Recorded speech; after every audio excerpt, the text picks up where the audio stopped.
ကျဒါရန်ကုန်ဒါမှာလေနော်တစ်ချောင်း3သိန်းခွဲရှိတယ်ဒါသူတို့စိတ်ကြိုက်မှထားရတာလူပုံစံပုံပြ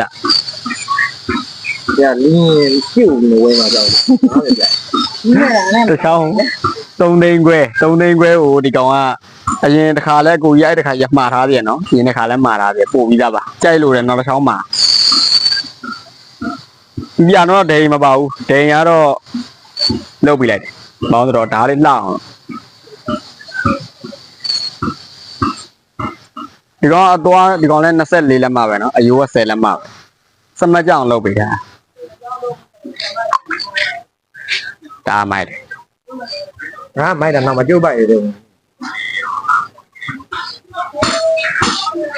ငါတန်ကတော့စိတ်မင်းရင်ဆက်လိုက်ဒါမှဝယ်တဲ့သူဆက်လိုက်နော်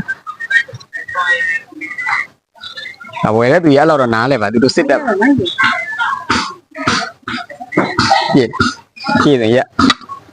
ဟဲ့